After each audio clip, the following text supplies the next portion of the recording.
Welcome to today's Council on Foreign Relations meeting, a conversation with European Commissioner Valdis Dombrovskis. Good to have you here. Good afternoon.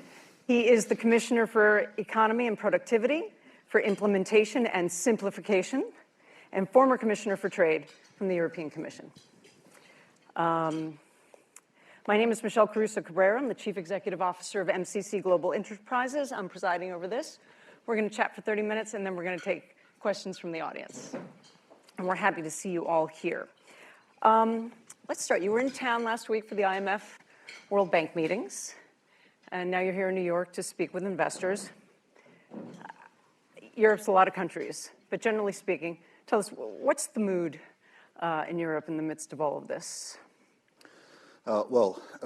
First of all, thank you for this invitation and opportunity to have this conversation on a general mood in Europe. Well, it's clear that the world and geopolitical situation is becoming more complicated and more conflictual.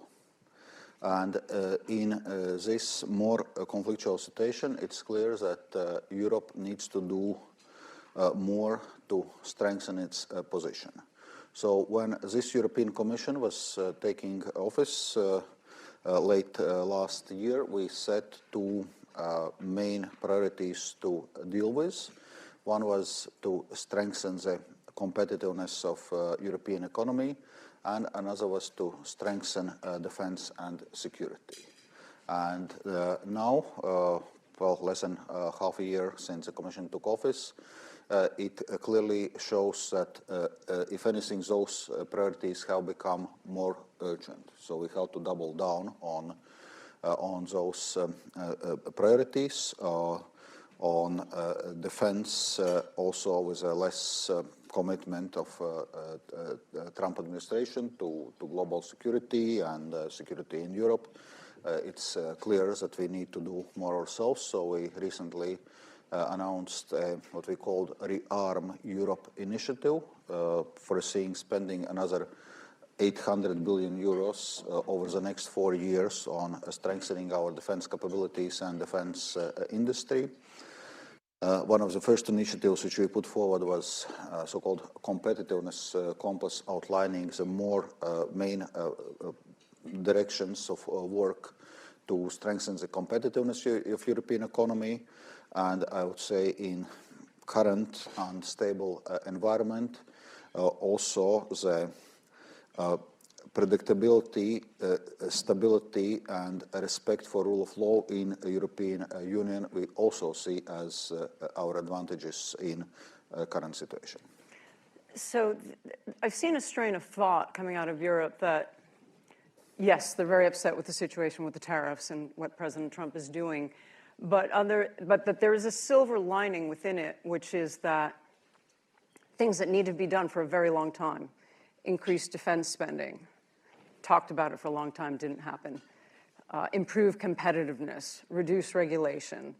Draghi put out a report, did an op-ed for the FT soon after Trump talked about tariffs, saying Europe has to deal with its own internal barriers to trade, which lead to the equivalent of 110% of internal tariffs on services, for example. Is this finally a moment where those things, are they going to really happen finally? Indeed, it's true that Europe strengthening its defense capacities is long overdue. And with this 800 billion euros package, we expect to increase on average defense expenditure from current 2% of GDP to more than 3% of GDP.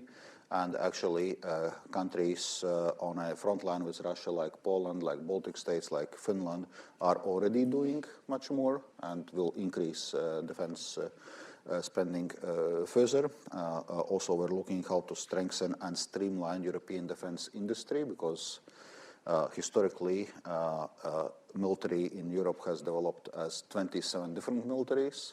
So in terms of fragmentation of all kinds of weapons systems and so on, we are in entirely different territories than the US. So it's not only how much you spend, but also how effectively you spend. So we need to streamline the standards, interoperability, and work lots of those things to have less of fragmentation, of which we are having across different European militaries.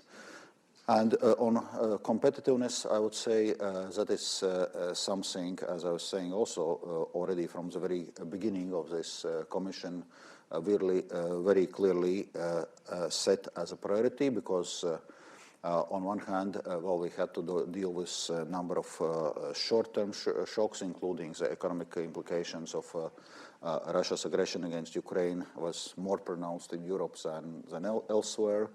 But there are also many structural challenges we need to do with. Productivity growth in Europe already for decades is slower than in other major economies.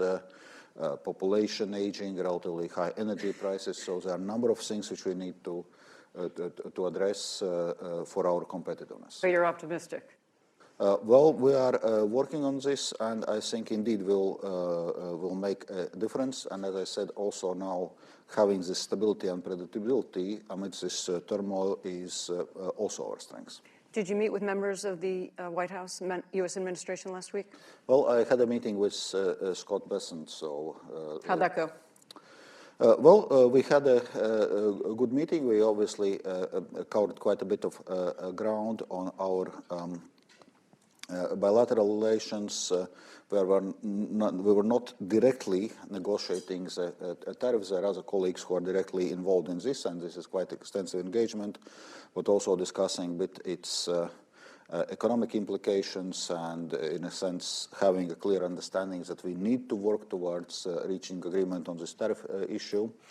And since we had this conversation just before the Ukraine roundtable, which was taking place also on the sides of IMF World Bank meetings. So we discussed also the situation in Ukraine, the peace process, where the main point is that we need to arrive at the just and lasting peace in Ukraine, not just at something which allows Russia to restock, to regroup, and continue its aggressive wars, because Russia is openly talking about invading other European countries.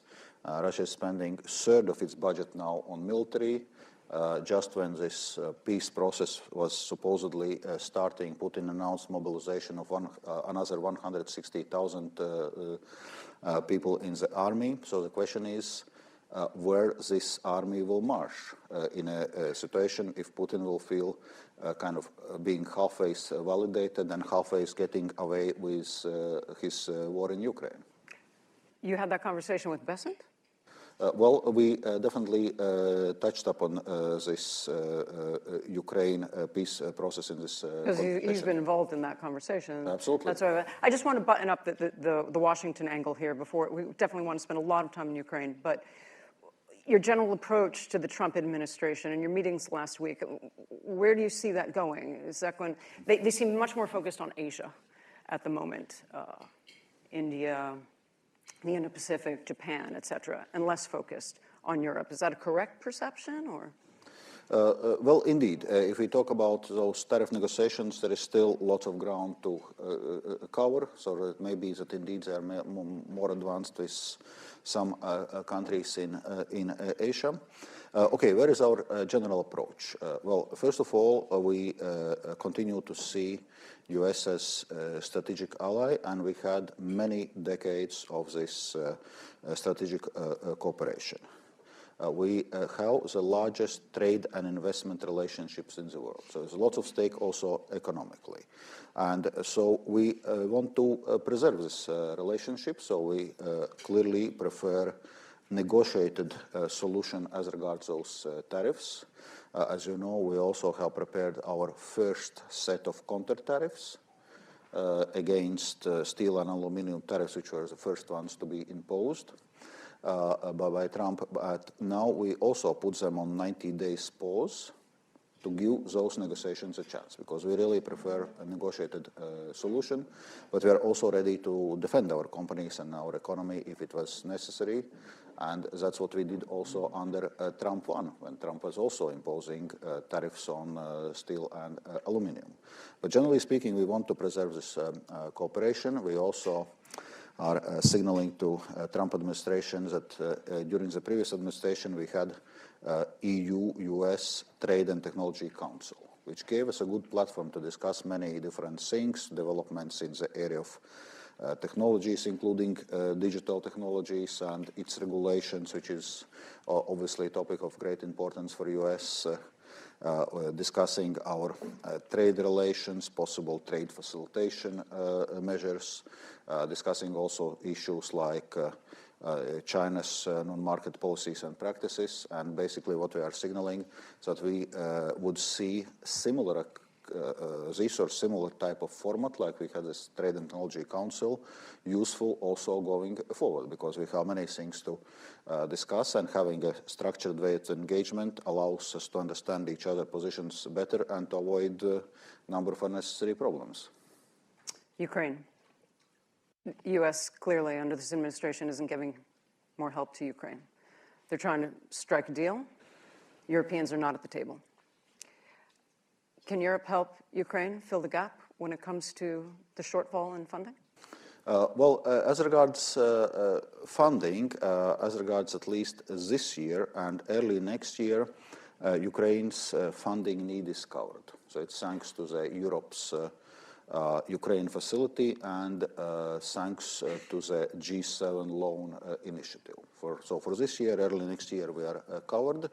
We have also signaled to Ukraine. I had also some engagements in Washington with the Finance Minister Marchenko, so that we are ready also to front load some of this funding if it's necessary for Ukraine to purchase certain military equipment and so on. And then towards the middle of the next year, we will have to have conversations on this funding going forward. There are part of the financing need also for next year will be covered because our Ukraine facility goes to 2027. G7 loans, part of those loans are also going to be disbursed also in 2026. But still, we'll have to see what is the assessment of the funding gap for next year, and then we'll have to have this discussion as international donors how to cover this funding gap. And obviously, without US, it's going to be more difficult, but from European side, we are ready to do this. And in any case, as European Union, we are already the largest contributor to Ukraine by far. So far, we have provided something like 144 billion euros in support to Ukraine and counting. And also, we are stepping up our military supplies, but there are certain capacity gaps left by US. I mean, we're struggling to produce munitions here, and we're the biggest in the world. So how's that supply chain work? In terms of certain munitions, it looks that we are finally getting there, like production of 155 millimeter shells. But there are probably some capacity gaps on more advanced weaponry which would be needed for Ukraine. But so we're looking what are those capacity gaps, how to cover them. And also, I was mentioning earlier, this ReArm Europe initiative. In this ReArm Europe initiative, we are already fully involving Ukraine as a partner. So Ukrainian military industry can fully participate both in our contracts, and also Ukraine can fully participate in joint purchases of EU member states in the weaponry. So we are already integrating Ukraine also from that point of view of in this effort. But of course, there are certain issues when we hear from Trump administration that they are likely not even, for example, selling Patriot missiles, not even giving them to Ukraine, not even selling them to Ukraine. And then they have those batteries, but they cannot use them for absence of missiles. So there's even problems like this emerging. So on military side, it's obviously going to be more challenging without US. EU member states are now pledging new support packages for Ukraine, but yes, it's going to be a struggle. This is water under the bridge, but I'm going to ask it anyways, which is, the Russians first took Crimea under Obama in 2014. There were other examples of how expansionist they wanted to be, and yet there was no movement in the defense budgets there. There was ever more reliance on Russia for natural gas, for energy, et cetera. Do you think there's been enough, soul searching there and realization of that mistake? I mean, have people come to grips with that? Because that's going to be the first step in order to really step up for the commitments. I mean, if that had happened, it's possible that Russia could have been deterred if. I would say it all started much earlier. If you look at this Russia's expansionism, already in early 1990s, they created this frozen conflict in Moldova.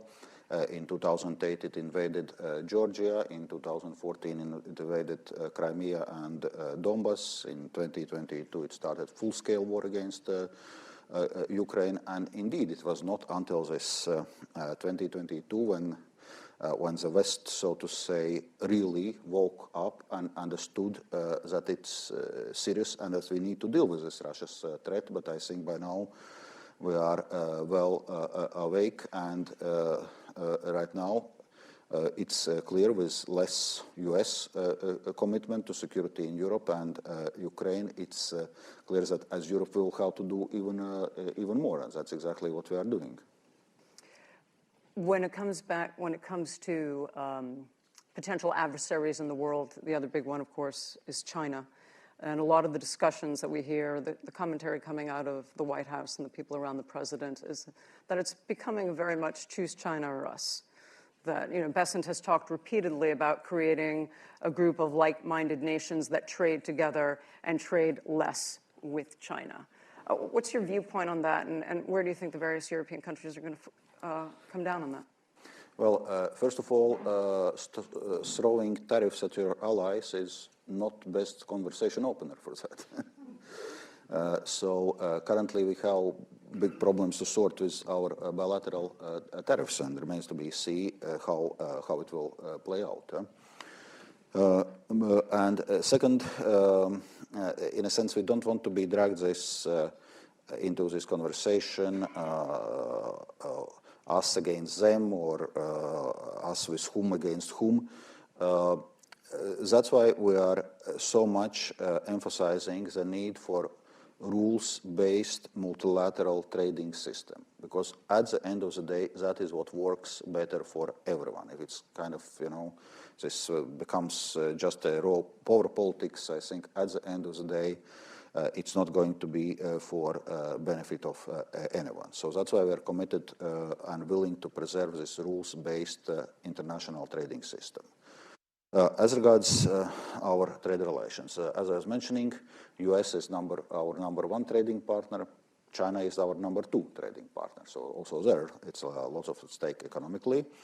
So, but at the same time, in case of China, we're pursuing this policy of de-risking, because we see that China is dominant in a number of strategic value chains as regards critical minerals, rare earths, where China in many areas is dominating 80, 90, more than 90% of global supply.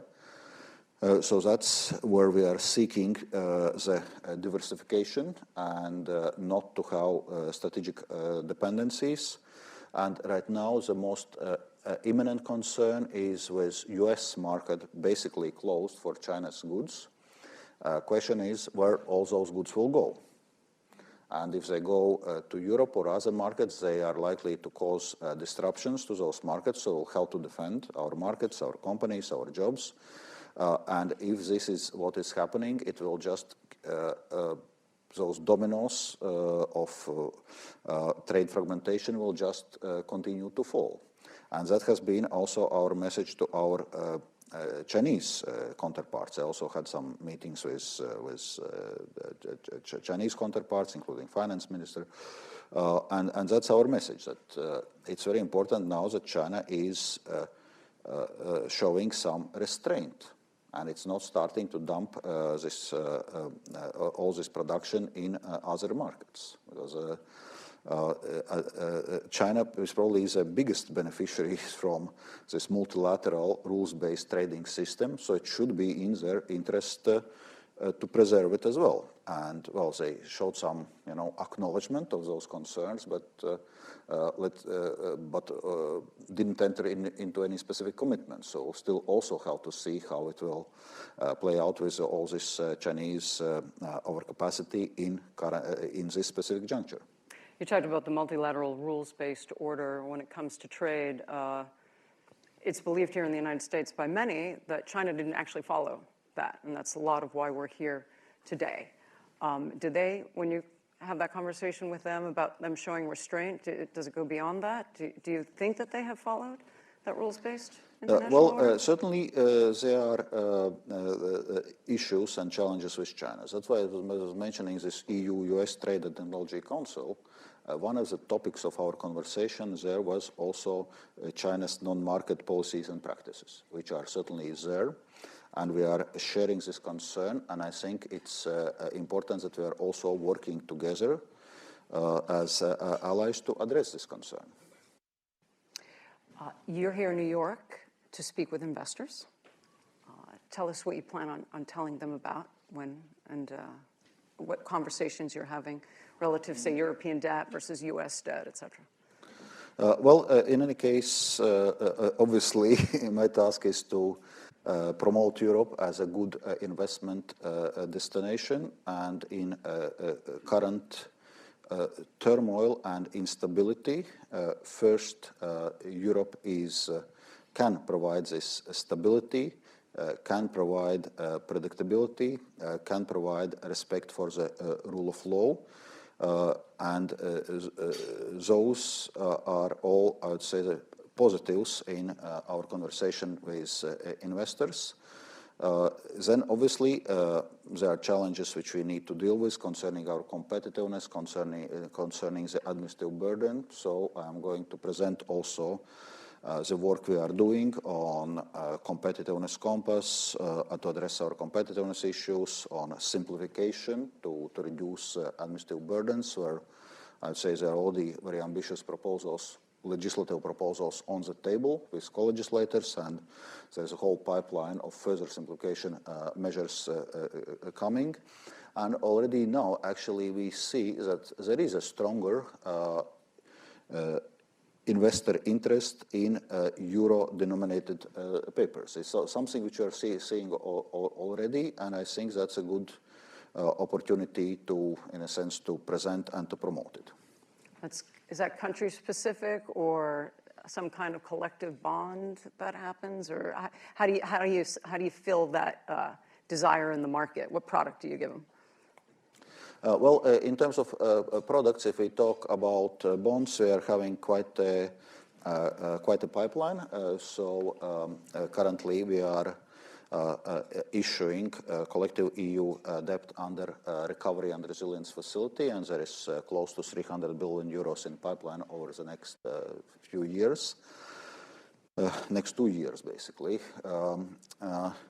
I was mentioning this ReArm Europe initiative. Part of this is, again, common European borrowing program, 150 billion euros safe loans, which are going to be there. Germany has announced recently 500 billion euros investment package to strengthen the infrastructure and strengthen the defense. So it's also going to add a supply to this euro-denominated bonds. And even if you talk with countries outside the Eurozone, for example, I had a conversation with a Polish finance minister. He's also saying that investors are showing interest in, for example, Polish euro bonds, if Poland were to issue in euros. So the interest is there. Then, of course, we also need to look at the equity side, and there we are also working quite a bit to promote what we call our Savings and Investments Union, including Capital Markets Union, to have more, better opportunities to invest also European savings, because currently like European households are having like 10 trillion euros of savings, but they are not often not invested in the best possible way, and so to allow for both investment of those savings and facilitate also the listing of European companies or using other ways of raising capital outside bank loans. Because if you look also at the structure of financing of European companies, it's much more dominated by bank loans than in US, where it's much more diverse and capital markets play much more significant role. So we're also working with the Capital Markets Union to address this. So there also may be more interest on the equity side. Yeah, for those of you not in the finance world, here in the U.S., a big company just goes to the bond market, announces, and buy or step up, whereas in Europe, you have to go to a bank and get a loan. It's extremely different. We have very, very deep capital markets here. My last question, then we're going to take audience questions. You are famous in Latvia for turning around the financial situation there. The country is on the verge of bankruptcy, and you managed to rein in the budget, cut it, et cetera, and you were lauded and applauded for that. What do you think of Doge? Well, I think it's acknowledged also in US that it's going to account just for a tiny fraction of the spending. So he's not doing enough? No, it's that the structure of expenditure, there's not so much discretionary expenditure, and especially discretionary expenditure outside defense to cut to have a meaningful macroeconomic impact. So in terms of substantial reduction of budget deficit, and we know that US is running quite substantial budget deficit, that will require something entirely different, both looking at the revenue side and at the expenditure side besides discretionary expenditure. So it's not just something one can do with exercises like Doge. All right, audience questions. Right here in the front. Let's get you a microphone. Hold on one second. Here it comes. Thank you. I'm Lucy Commissar. I'm a journalist. I have a question. When you were talking about Ukraine and and about Russia, and this is true for basically people from Europe talking about this. You never seem to mention that in 2014 there was a U.S.-supported coup against an elected government, which is why, and this was against a person who was supported by the Russian ethnic Russians, but there was a coup partly because he was trying to get an economic deal going either with Europe or with Russia. So Russia offered him a better opportunity, and so he took it. And therefore, there was a coup promoted. And that's why Crimea left, because they were almost 90% Russian. And that's why they voted to join Russia. But this coup, why do you never mention in a long litany of what has happened in that area, you and others too, never mention this coup? What I can say on this looks like straight from a Russian propaganda textbook. First of all,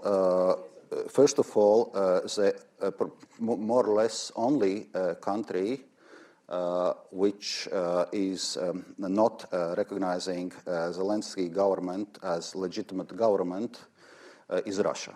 US is recognizing, for example, Zelensky government as legitimate government. All European countries are recognizing, and pretty much entire world is recognizing the legitimate government in Ukraine, which was elected following legitimate, free and fair elections. It's true that in 2014 there was so-called dignity revolution, and how it started? Well, first of all, it's known that the regime of Yanukovych, yes, he was also democratically elected president, no question about that, but that was truly very corrupt regime, and corruption was rampant, and people were obviously protesting against this corruption. And then the question was indeed of signing the association agreement with the European Union. And we were in those discussions, but at the last moment, indeed, Yanukovych decided to back away from this agreement at the insistence of Putin. And that is what really brought people to the street. It was their European choice not to stay in this gray zone between Russia and democratic world, but really be a free nation and decide its own destiny, which they saw together with European Union. And that is what happened. And to mention even this quote-unquote referendum in Crimea under Russian occupation and with clearly falsified results, it's not even worth talking to. You know, and if you now look what Russia is doing in eastern Ukraine, which is indeed, there is predominantly a Russian-speaking population, and Russia is killing that Russian-speaking population on industrial scale. I was in Ukraine when that happened, covering it for CNBC.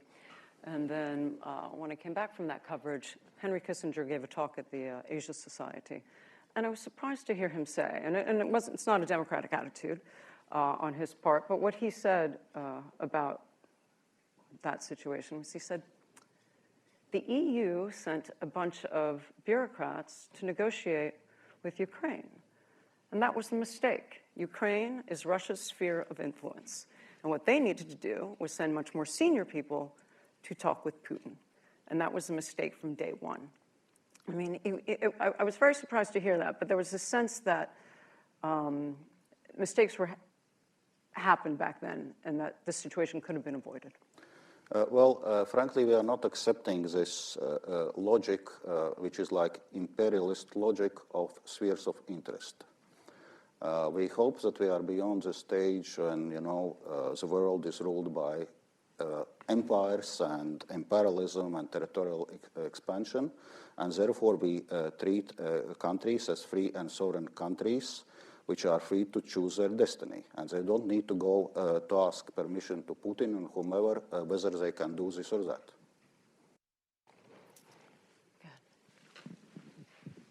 Hi, Dan Tofik, GeoQuant, part of Fitch Group.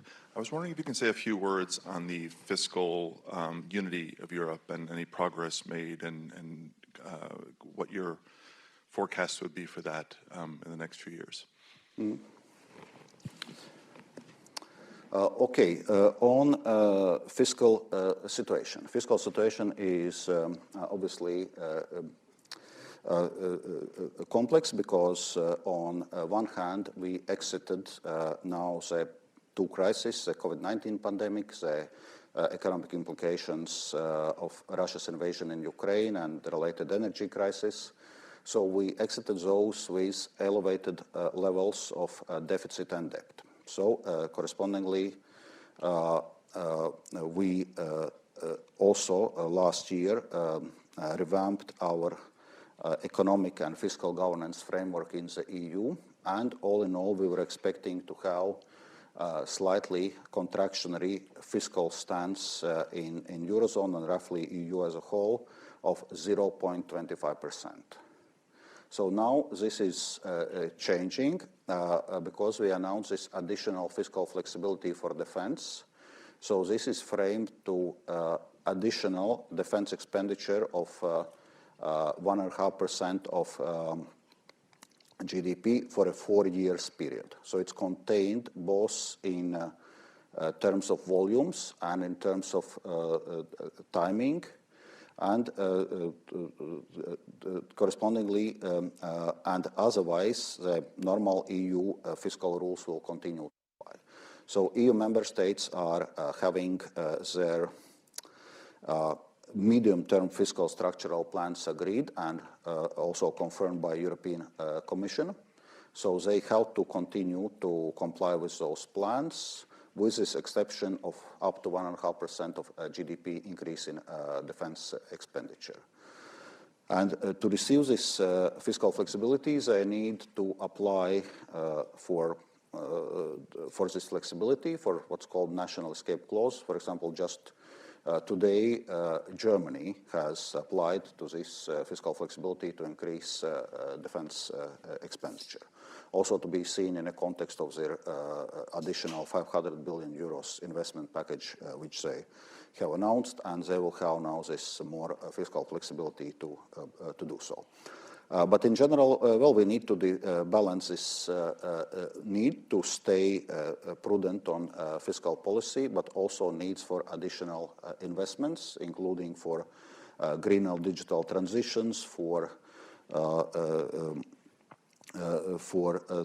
defense, and a number of other areas. So as always, on fiscal, it's a careful balancing act. Germany's spending on defense in a way that they haven't wanted to for a very long time. Is this as much a watershed moment as some people are reading into it?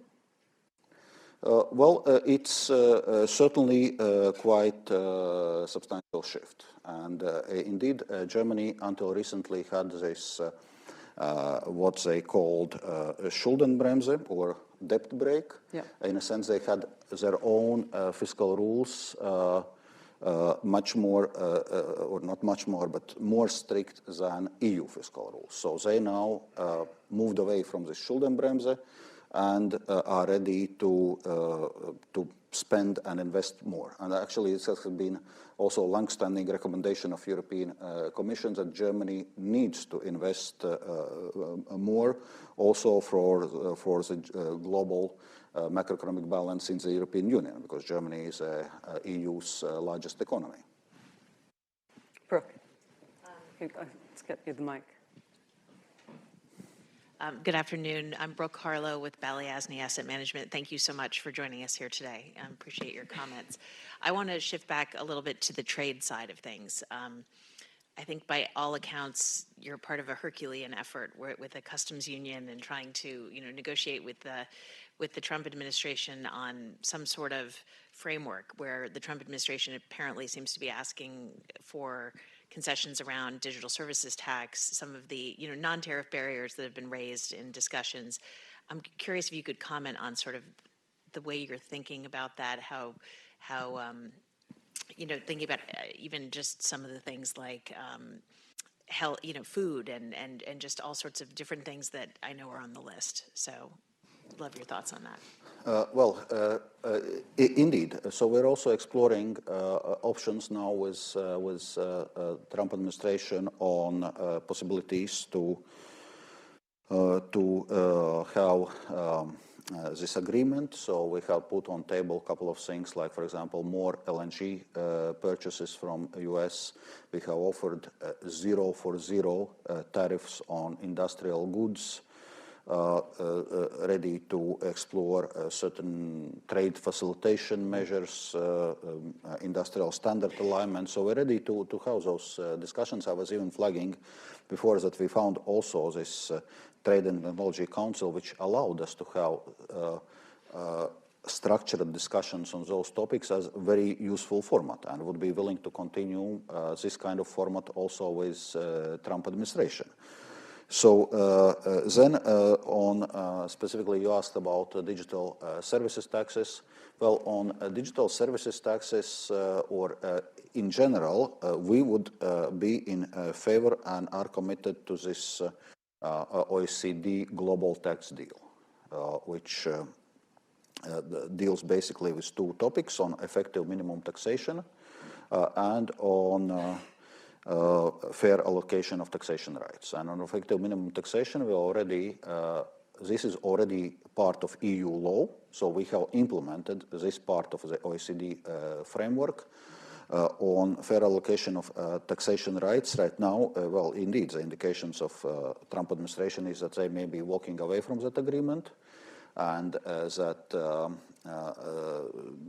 globally we may have difficulties on this, but we think that it's important to maintain this agreement and to have this conversation also on fair allocation of taxation rights globally. Because currently we do not have any digital services taxes, or even those countries which had something have suspended it. But it was all suspended exactly in a context of this OECD tax deal. So in absence of the OECD tax deal, it's likely those conversations will come back, because this problem has not disappeared. And interestingly, it was also very much US which was championing this OECD global tax deal. So we still think it's something which we can better achieve if we work together at a global level through OECD, through G20, and so on.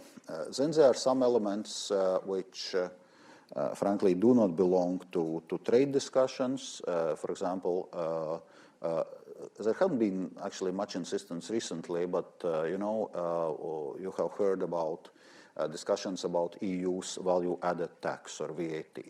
Well, that's clearly not a trade discussion. It is now.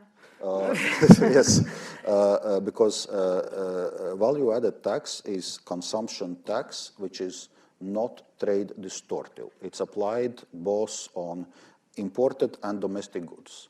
It's like US states are having sales taxes, and those are consumption taxes. They are not trade distortive. We are not complaining, oh my God, this state is putting 10% sales tax. Now that's a huge trade barrier. No, it is not.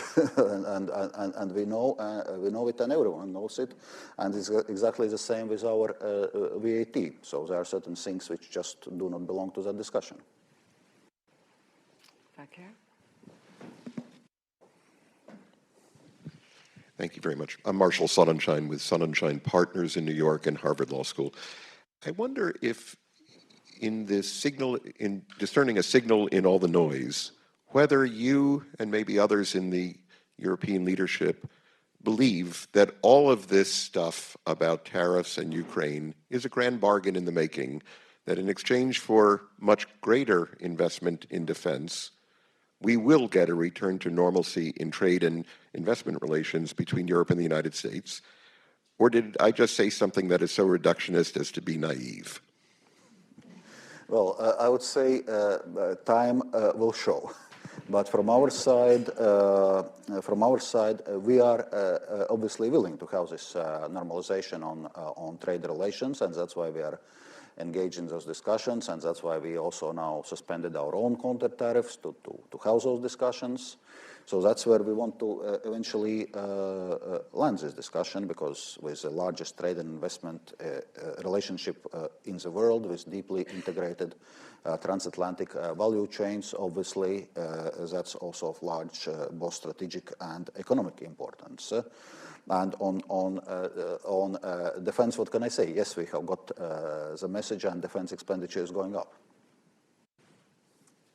But do you get any reading from your time in Washington last week that may be a possibility, that in exchange for that you might get some better well, I don't think we had the conversation exactly in those terms. And, not that I can read it or interpret, we also see that Trump seems to be also quite a bit generally attached to tariffs, and saying that tariffs is a most beautiful word in vocabulary.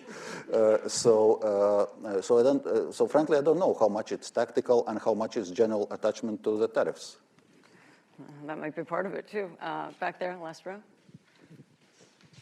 Thank you. Larry Dworkin, JP Morgan. You've talked a lot about, broad brush, some of the efforts that are happening with things like the Rearm Europe effort. Could you help us understand a bit of the timing around that as well? We have the 500 billion euro that Germany talks about. How quickly do you expect that to be deployed, number one? And number two, in your conversations with member states, are there things that you're looking for individually for them to help accelerate the deployment of these funds? Okay, in terms of time frame, well, we are talking basically starting this year. So if we discuss the additional, defense spending, additional 800 billion euros, we are talking 4 years time frame starting this year. On Germany, they are also starting to roll out this additional investment this year. So we expect that this additional fiscal flexibility for member states will be operational somewhere in the middle of the year. So in these days, exactly, we expect member states to apply for this additional flexibility. By June, early July, we would have decided. So countries will have effectively a half a year already to start rolling out. Rest is then depending on, what type of expenditure exactly we are talking. If we talk, obviously, some advanced military equipment, it takes time to produce, to do the procurement, to do the production cycle.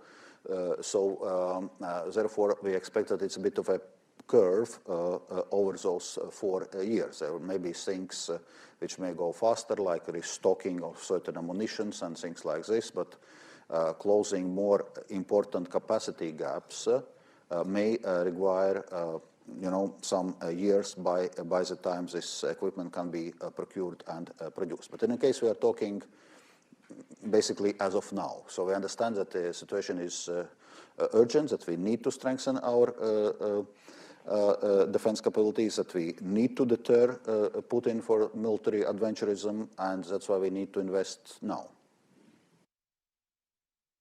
Right here, lady at the... Hi, thank you very much, Commissioner, for sharing your insight with us. And thank you, Michelle, for the opportunity to ask a question.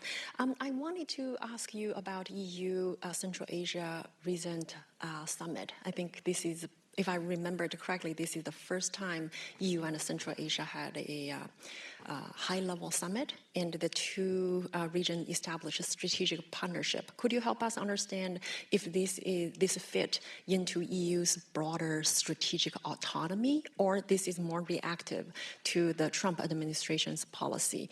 And does this mean the European Union going forward is going to invest more in Central Asia, or is it more about anti-sanction evasions or critical minerals? Thank you very much. Yes, I would say this fits into this broader work which we are undertaking already for some years of, as you mentioned, EU strategic autonomy, and also of diversifying our trade and investment relationships. So we had over the last years a couple of high-level economic summits with Central Asia. Myself, I was representing European Commission in those summits. We have entered in enhanced partnership and cooperation agreements with some of the Central Asian countries. So already for a couple of years, we are working to step up our engagement with Central Asia, also working on critical minerals partnerships with those countries.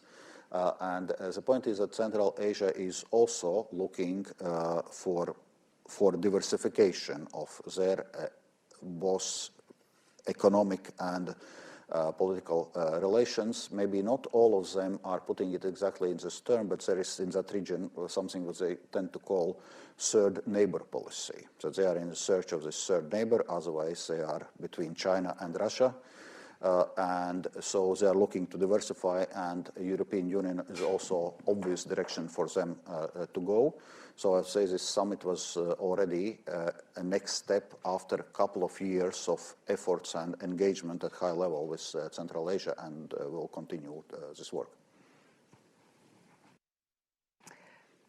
Paul?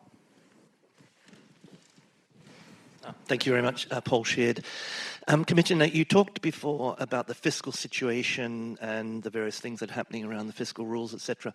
But can you tell us a little bit about where the moves towards further fiscal union are? Are there further plans, or is the fiscal union as it operates in the European Union today, the euro area in particular, is that essentially the final state that we should expect to prevail?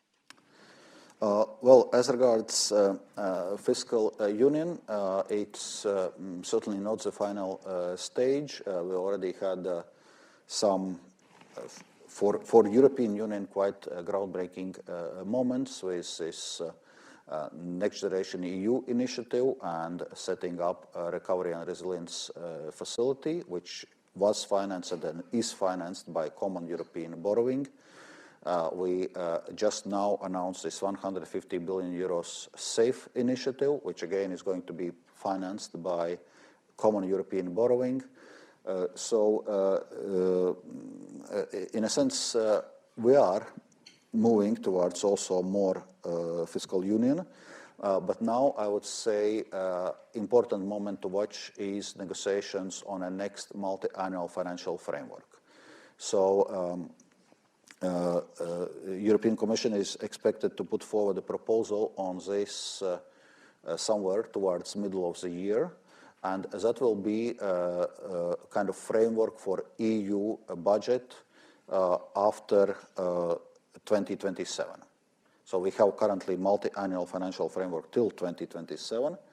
So it's going to be after 2027, and it's typically for a period of 7 years. And that's obviously a thing to watch, also to which size of European budget we will be agreeing, because there are very heated discussions in Europe. Some are saying, 1% of GDP and not a cent more. Others are saying, no, we need substantially more given the situation. So part of this answer will be what will come out of the discussions on next multi-annual financial framework. Yeah, but it wasn't that long ago that common European borrowing was verboten and nobody ever thought it was going to happen. So exactly. Here we are. You had a question, right? Let's get you the mic.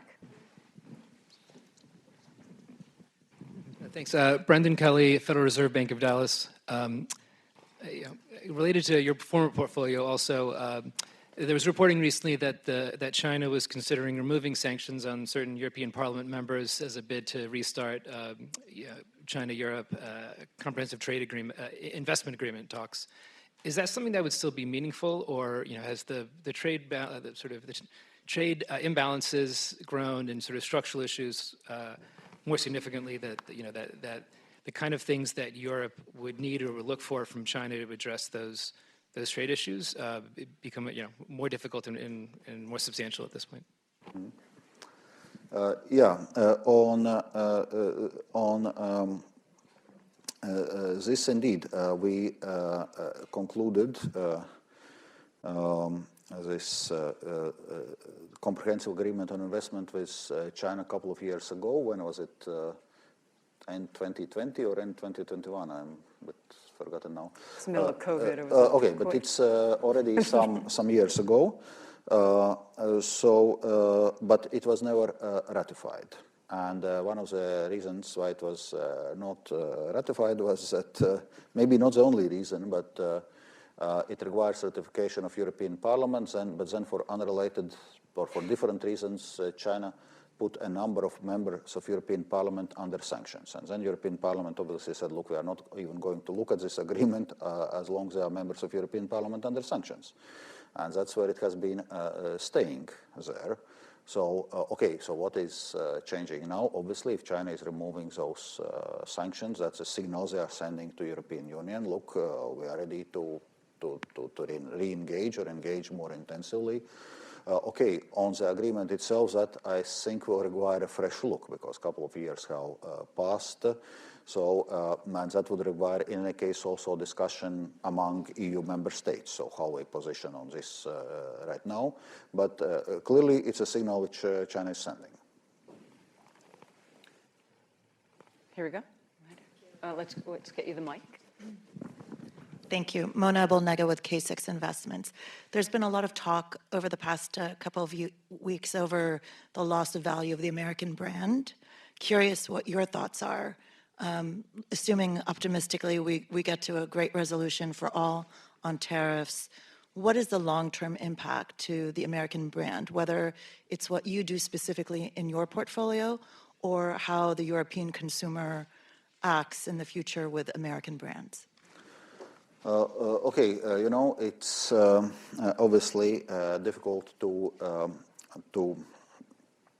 predict how it will evolve, but U.S. used to be for many years and decades as what one could say a champion of the free world. That is certainly now being rolled back by more isolationist, one could say, administration. So clearly that has implications on the global landscape and also on the perception of the U.S. globally. Clearly, putting all those tariffs to almost entire world, except maybe Russia, North Korea, Belarus, Cuba, countries like this, is also not adding to this positive image, and those are the issues we need now to resolve. But that said, exactly for the fact that U.S. had been for a decade champion of the free world, and that U.S. is actually a very large and very diverse country. I think also, so in many quarters of the world, people will still see value in engagement with U.S. and cooperation with U.S. Last question. Do I keep saying the last question? He's very efficient. That's the thing. Good afternoon, and thank you for being here. Rich Bury from the Robin Hood Foundation. Maybe a related question. I'm curious whether you see any impact or expect any impact in tourism, America to Europe or Europe to America, as a result of the current political situation. What we see from the latest tourism figures, tourism from Europe to U.S. is right now declining. Okay, how strong, how persistent it's going to be difficult to predict. I can give a bit also some anecdote, like a week or two ago, there was a story which generated quite a bit of headlines in EU, that there were two German girls which were arrested and deported and not allowed into to US and so on and so forth. Of course, stories like this are not facilitating this tourism and engagement. But I cannot tell how long lasting those tendencies are going to be, because, well, generally speaking, US is a great tourism destination. I had myself done a bit of tourism in US here and there, and it's certainly a country worth visiting. And I think also with a bit of signaling about tourists being welcome, not running into accidents at the border and so on. I think things can move up again. Commissioner Dombrovskis, thank you so much for spending an hour of your very valuable time with the Council on Foreign Relations. Much appreciated. Thank you.